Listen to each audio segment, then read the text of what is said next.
Hey, everybody. I want to talk to you about a guy who climbed Mount Everest. You probably have heard this. Maybe it seems like, yeah, I've heard of people climbing Mount Everest. It's no big deal. Well, this one's a big deal. Multiple people have, but a guy named Erik Weihenmayer, I hope I'm saying that right. May 25th, 2001, he reached the peak of Mount Everest. That's awesome. You're like, good for you, Erik, right? Let me tell you something about Erik. He is blind. Yep. So now you're like, oh, and he got to the peak of Mount Everest. 90% of climbers never make it to the top. Not just like 90% of people, those who try, 90% don't make it. And this blind guy made it to the top.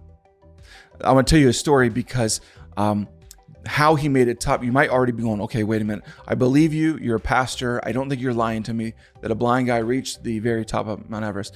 But how did he do it? Well, let me tell. So he had teammates. He had to have teammates. That's necessary. So he's got people behind him, in front of him, guiding him, and he's having to listen.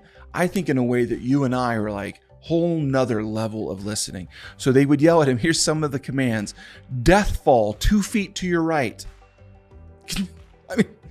So you can't see it. You have no idea it's there, but 2 feet to his right, death fall. And the only way he doesn't fall to his death is to listen to one of his teammates scream at him, death fall to the right 2 feet. He would listen to the sound of the ice pick jabbing into the ice, and that would help him understand where others were in connection to where he was. It took just like crazy, dangerous journey to the peak of Everest, blind. Now, why is that a big deal? Here's why I bring it up. I preached a sermon about crucial conversations, and what I want to talk to you about just very shortly is how desperate you and I are to be heard, not listen. I think you and I are more desperate. We have this craving in us more that we at least we satisfy one of these cravings is to be heard.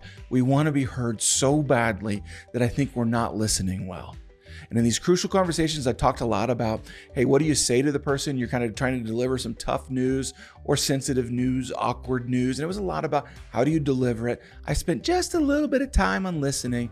Let's talk about listening now. When I come home, I love coming home because I come home and Bo's in the stage right now where I can hear his feet start. Then he starts to giggle. Then he starts to say, Dada, and he starts running to me. And I love picking him up, and he gives me a hug and a kiss, and he begins to blabber about stuff that makes no sense whatsoever. But I think he's telling me about his day. Then Titus will come by, and he's like, Dad, and he'll just tell me a story about his day. Eventually, my teenagers, I'll get to them, and Ellie I'll say, hey, how was your day? And she has no problem then just kind of unloading about what she wants me to know about the highs and the lows. Hayden is usually the slowest one to want to talk to me about everything that's going on, but just the other day, Hayden was talking to me about how someone approached him and asked him to do something that he's kind of intimidated to do, and he really just wanted someone to hear about his fears. I wasn't going to fix anything, but he wanted someone to hear him. We want to be heard. I want to acknowledge right now that you do not have enough people in your life listening to you. I don't either. But I want to give you a challenge. James 1:19.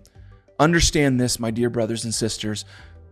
You must all be quick to listen. You must all be quick to listen. Slow to speak and slow to get angry.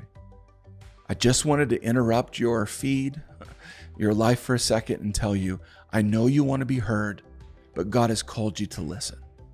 So use this week in all your crucial conversations, in all of your moments of being desperate that you want to say what you want to say and express what you want to express.